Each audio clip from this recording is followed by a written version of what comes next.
Education, Environment, and Sustainability today, December 2nd. It's Wednesday. Can we have a roll call, Madam Clerk? Calling the roll, Ms. Simon. Here. Ms. Brown. Here. Mr. Jones. Here. Mr. Shrine. Mr. Shrine is absent. Mr. Brady. Here.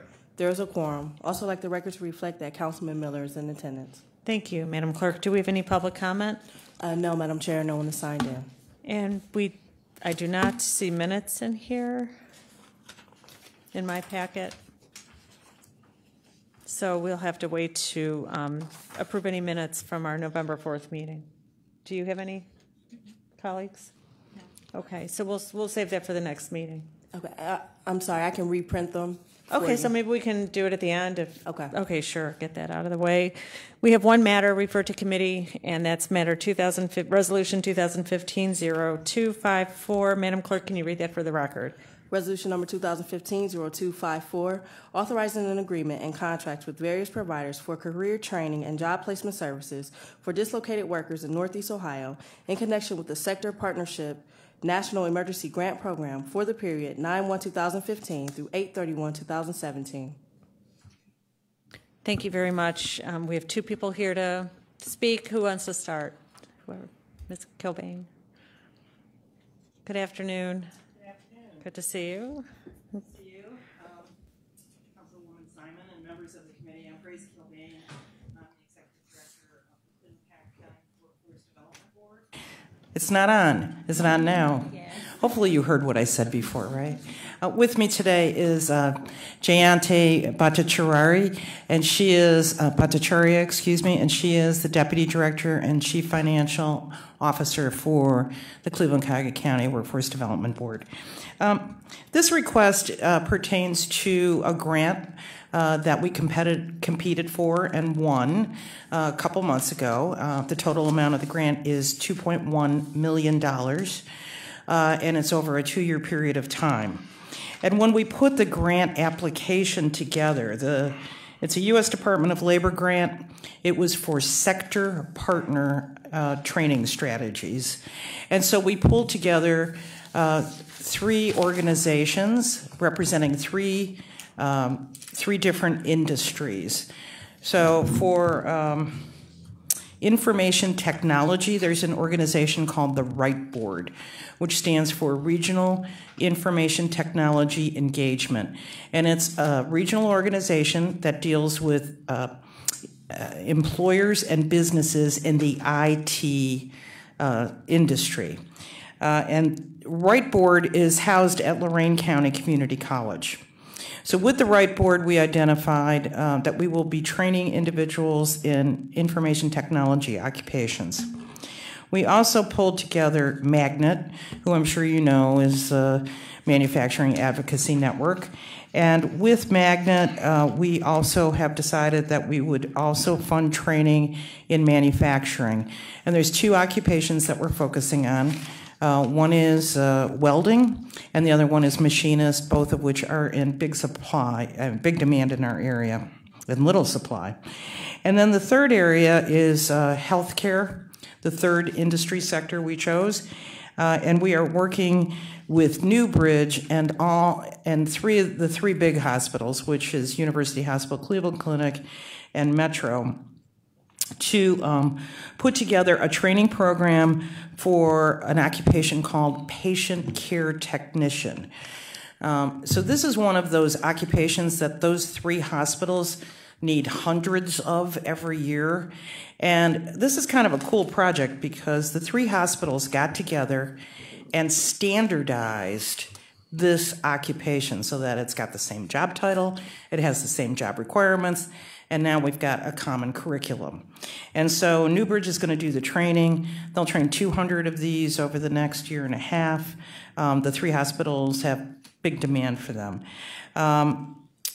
Through Magnet, that training will mostly be through Tri-C, and that will be 100 workers over the next 2 years that get trained in either welding or in machinists, and then at least 50 IT workers will be trained in the IT industry.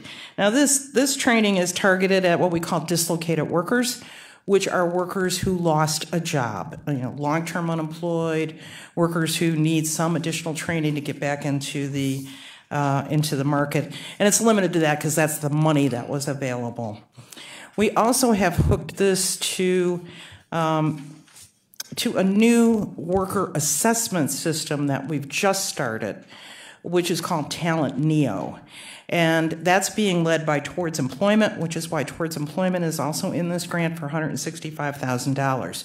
So we will be testing, or assessing rather, 675 dislocated workers altogether through this new process of using Workkeys Assessment. Workkeys is a product that was developed by ACT, the college testing unit.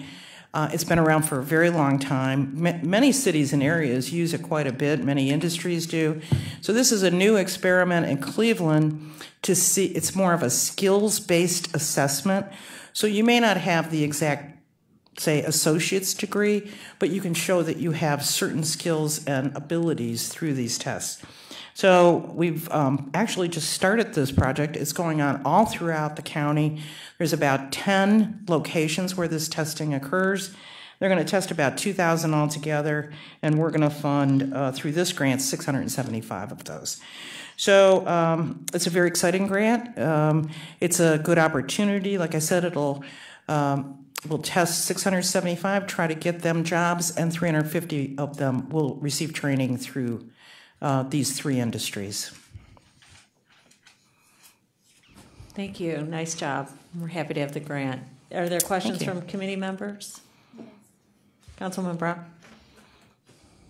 You mentioned the numbers related to the IT and welding, but nothing for the PCTs. Is that going to be the balance 150 or 525? Because we talked about a total of the number trained? Yes. PCT, it's 200. 200 trained, 100 manufacturing, and at least 50. 50 is kind of the floor for IT.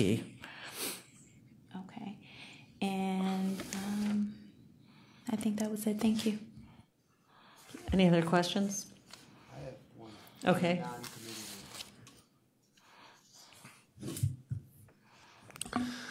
My question is that if you add up the amounts for the four subcomponents, it totals a little over $1 million. And you said the total for the grant was 2.1. Where's Right. the rest of it? Jay, do you want to? I brought out a one-page. We brought a one-page summary for the whole budget, but what you will see is most of the balance of that is for the training. So, Tri-C will likely do the manufacturing training for welding and for machinists, which will be like $3,000 to $5,000 a worker. And as you can see, so we've got $500,000, which we're pegging for healthcare, but that's going to Newbridge because Newbridge is going to do the training. But you can see $500,000 for manufacturing training. That will mostly be, we're anticipating Tri-C. It could be, I mean, there's other trainers of welders and machinists in the area that would be eligible. And then IT training of $250,000. You can also see that there is $50,000 that's reserved for strategic planning. And specifically, a requirement of this grant is to produce a regional workforce plan. So we'll be probably coming back to procure a consultant or a contractor to help us get that worked out with other counties actually across Northeast Ohio. And then we have the testing and some other costs that we have of implementing this internally. Madam Chair. So there's contracts that are not included in this legislation. That's right. So, under our current, regular everyday business, we fund training at Tri-C or other eligible training providers. So that part of the training is just part of our regular business, but will be paid for with this grant money. Understood. And just a comment, I support the strategic planning, and everybody is doing strategic planning except for the human services system as a whole, and we just can't seem to get that to happen. But that's just my comment. Well, we'll be looking forward to getting your input as part of that process, so thank you for that. I wanted just one question, and then Councilman Jones. PCTs, how much do those get paid? What's the pay range for those jobs? I believe that they start at like $11, $12 an hour, but then there's, with retention, there is a pathway that you can go up from that. It's a little bit of a higher grade training occupation than the nursing assistant. Like it's more technical than that.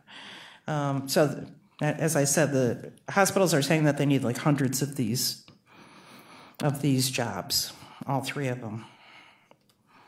Do those jobs exist now, or this isn't just calling them something else? Is it a new title that they've agreed upon? It's like there's a sort of a constant evolution in healthcare where, they call them different things. They move more toward let's rely more on these and less of those, or the credentials change. Like occupational therapists now need PhDs. It's like, which they didn't used to. So it's a very dynamic, changing constantly kind of industry, really, at least from our perspective, from the workforce side.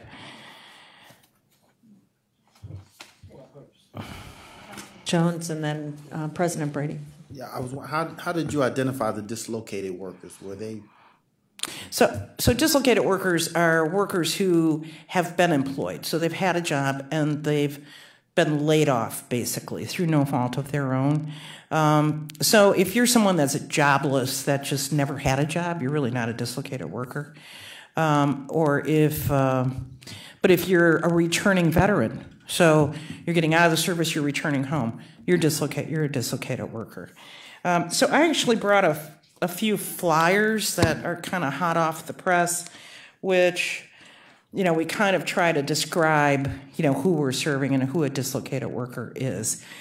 Certainly if someone does not meet this definition, though, we have other training programs that they might be eligible for in our regular funding. How many of the dislocated worker population, that universal population, are we going to be able to serve with this? We don't have a good sense. Can you wait till you get? You can try. Yeah. Thank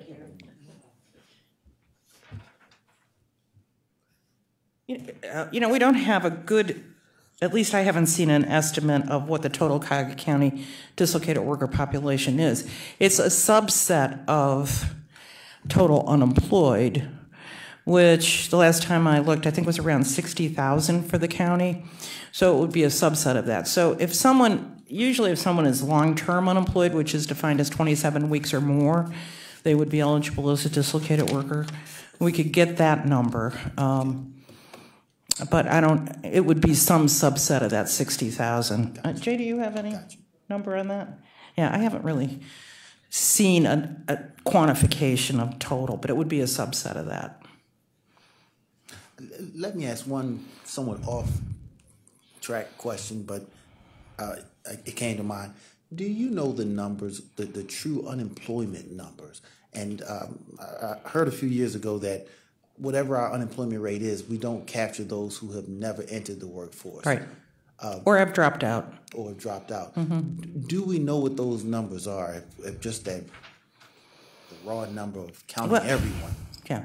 So the Bureau of Labor Statistics has responsibility for calculating the unemployment rate under the definition that it uses for unemployed, which, as you just pointed out, does not include if you never worked or if you dropped out. Like, you could have lost your job and just stopped looking. So then you're dropped out of the workforce. You are not counted as unemployed anymore. So unless you had a job, lost a job, and continue looking, that's really sort of the basic definition. That's what the official unemployment rate counts. BLS, and there are other groups that then also will pick up how many workers have dropped out They're discouraged workers is what they're called. They were unemployed, they were looking for a job, they dropped out. How many workers are trying to get in that can't get into the job market? How many workers are working part-time but want to work full-time as part of the unemployment rate? So BLS does actually report a number like that on, I think, a monthly basis, like the unemployment rate. And then there are other think tanks and other economic organizations who produce that number as well.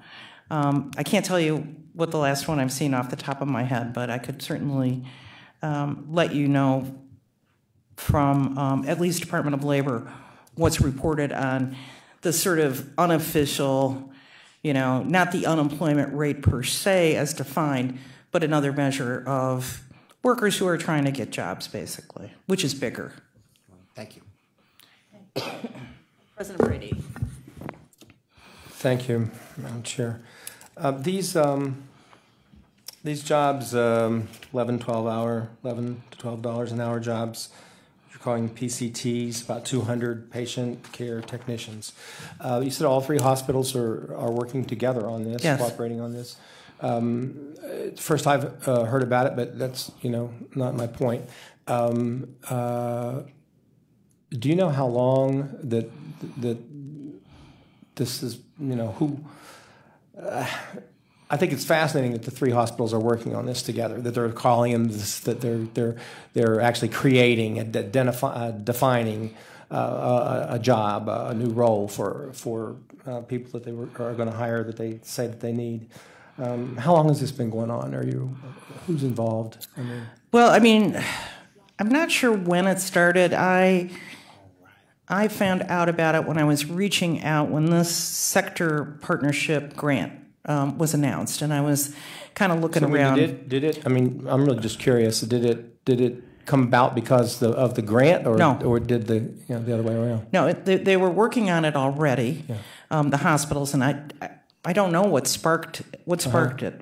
They were working on it already, and I found out about it probably around May. When I contacted, we have two board members on our workforce board, one from the Cleveland Clinic, one from University Hospital. And we've worked on a number of projects with them for training, like we do training for STNAs for them, which is a lower nursing assistant. I contacted them like, hey, we have this opportunity. We have a lot of need in healthcare. Is there something that, it was a really quick turnaround grant proposal. Is there something that we can use? And one of my board members said, hey, we're working on this, and told me about it. I'm like, that's really exciting to come together and standardize. It's just so much more efficient, for kind of everybody involved. And so that's how I found out about it. But they had been working on it already. Ms. Kilbane, is there a contact person, or I'd like to read more literature about this particular thing if it exists. If the literature exists. About actually coming together with the curriculum and all of that? I'll see what I can find out. Newbridge is the point person running it with the three hospitals. They're going to do the training. They've got the curriculum. John Carmichael is the director there. So I'll contact him and see what they have and ask him to send it to you. I'd like to see what their timelines are and just try to follow this and understand better. Yeah, we're hoping that, my understanding is the curriculum's done. So once we can get them the money, which we're almost there, then, we're hoping that all of these will start the training programs in the winter, hopefully January. Okay. All right. Okay, thanks. Councilman Jones. I was just reading the flyer, and it says to learn if you qualify, attend one of the 1-hour orientations. And I was just thinking, someone gets on the bus, they come down, and they find out that they don't qualify. Do you have to come to the meeting to find out if you qualify? Can you, if you're 18 to 24, you need improvement, or what are the parameters that? Could they be told over the phone, or in some way other than have to come all the way to find out if they qualify? So, our process is to, on these dates and these locations, we have this orientation. This is for anybody that wants help finding a job or job training, right? So we do it this way so that we can do big groups at a time. We don't really have the capacity to do one-on-one phone calls, for example. So this way we can do large groups at a time and then have them sit with somebody one-on-one for like maybe 10 minutes at the end. So we built this into our own system because for number one, even if they don't qualify, we have all of these other programs that they might qualify for. Okay, so they don't qualify for this grant, but they qualify for these other 2 grants we have if they still want the training. So if we can't get them there, we can get them somewhere else. The second thing is we track every single person that we serve, and if we kind of don't see them and can't get them registered, then we can't say, yeah, we saw 30,000 people last year. We had orientation with 5,000. We replaced 4,000 in jobs. We trained 500 in these occupations. This is the average wage. So we track all that, and for these grants, we have to report on the folks that are enrolled. Did they complete? Did they get a job, et cetera. So there's a lot of reasons that for us, hopefully it's not a wasted trip for someone. And if they don't qualify as a dislocated worker, they would qualify under one of our other grants potentially, or we could help them some other way, either get a job or job training. Okay. Councilwoman Brown. Thank you. I want to go back to the dislocated workers question, and you mentioned timing of 27 weeks. At 27 weeks, are they ineligible or still eligible? 27 weeks is the definition of a long-term unemployed worker. Then generally they'll be qualified as a dislocated worker, yes. That's 6 months, over 6 months. So prior to that, that's a no? No, they could be a dislocated worker from day one of losing their job. Okay. So if you've lost your job and there's not a likelihood you can get reemployed in that job, okay?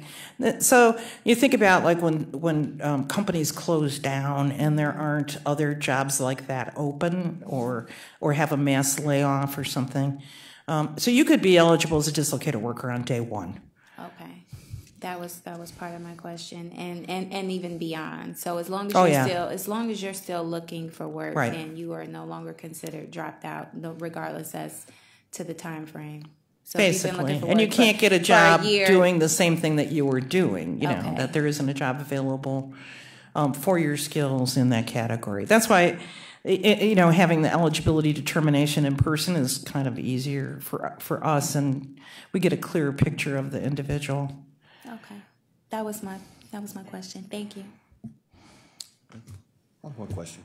Councilman Jones. In HHS committee, we just discussed or recommended for approval contracts for cash assistance individuals, helping them with job searches and becoming employed. Do you partner? I assume you're all on the WIA board together, so I shouldn't say should you partner. Do you partner? But as I think about the contract we just established, is there any, again, I use the word pipeline quite a bit, but is there any pipelining of these individuals? They probably don't apply for this particular contract, but is there a pipeline for those individuals? Yeah, absolutely. We work very closely with the Department of Jobs and Family Services. 2 of our federal programs, 2 out of the 3 that are funded by formula money through the state, are for individuals who are low income, low skill, barrier to employment, with a priority on those that are on public assistance, as well as our youth program, which is targeted at low income, low skilled youth with barriers, particularly disconnected youth who are neither working nor employed, nor in school. So 2 of our 3 big programs are really focused on that population. Plus, we do we've been under contract with Jobs and Family Service to serve their individuals on cash assistance as part of their requirements for TANF. So we also have a special program for that group that we track separately. So we have a number of programs, but yeah, we work closely together. And yesterday, somebody had asked me about the CCMEP program, which is the Comprehensive Case Management and Employment Program, which will basically merge our workforce youth program with a TANF youth program starting July 1st. So there's going to be a new combined program for young people between the ages of 16 and 24 starting on July 1st. Yeah, maybe at some point we need just an overview of everything you do. We would be that would happy. Be really helpful for the committee to get, at least for me, with things changing as quickly as they do, names of the board and programs. Yes. So, well, we had a new federal law right. that replaced the one that's been here in existence for the last 15 years. So there has been a lot this year to work on, and we are available, anytime. Would be very happy to do that. Please let us know when that might be convenient for you. Yeah, that would be really great. So thank you. And just quickly, 100 manufacturing job opportunity under the grant. Are there more jobs available than it's indicated here? I mean, is that just a fraction of what's available for potential? Yeah, for welders. Welders and machinists are in short. I mean, it's something that we hear all the time. You probably do as well. And this isn't the only funds that we have for this training, though. Like I said, we have other training funds in addition. This is just, this special grant that we won. Thank you. Yeah. Understood. Any other questions? Yes. Okay. Is this grant likely to be a one-time shot, or is this something that we probably can apply for multiple times? This is likely to be a one-time shot. Okay. But there will be other one-time shots. We'll take it. We will. Okay. Yeah. Okay. Thank you. Good. Yeah, good job. Thank you for getting that done under deadline. Thank you. So this was effective 9/1/15, the effective date of the contract. So is this something we should consider moving under suspension? Is there time sensitivity because you want to start the training? You said in January. It'd be helpful to get the money as quickly as we can to the organizations, because they're the ones that are standing up the programs. So yes, a request for suspension of second reading to adopt it. President Brady, do you have any? Does anybody have any objections to moving this forward next Tuesday? No. I think we're pretty good representation of the council. Exactly. So yeah, sure. It's pretty important stuff. Get people to work and trained. So is there a motion to move this to the full council under suspension, second reading? Make the motion. So moved. Is there a second? Okay, Councilwoman Brown. Do you have, before we move it? Yeah, just one last question. Sure. With the flyer, this actually, once the contract goes into place, this flyer relates to the January of next year? People start coming in January, or when can they start? We're going to be getting this out now so that we can start making sure that we get people in the pipeline so that they're ready to go to the classes when they get teed up. So actually, I just got this before I came over, about 20 minutes before I came over today. So it's hot off the press. Okay. Is there a phone number on? Yeah, yes. Gotcha. Okay, we're good? I'm good. Okay, so we have a motion and a second. All in favor? Aye. Aye. Any opposed? Okay, so we'll have this on our next council meeting's agenda. Thank you very much for that. We much appreciate it. Thank you. Okay, we'll see you again. Thank Okay. you. Okay, so we're going to just go back to our Get this out to our minutes. So we've had a second to look at these minutes from November 4th. And is there a motion to approve? I move that we accept the minutes as presented. Second. All in favor? For those who are here? Aye. Aye. Okay. And lastly, miscellaneous business. I think, as I said, when we meet again, we'll ask for an overview of everything that Workforce is doing, including the money that we provide under the Education Assistance Program. Okay, thank you. Any public comment? No, Madam Chair, no one has signed in. Any questions or comments from committee? Okay, we're adjourned.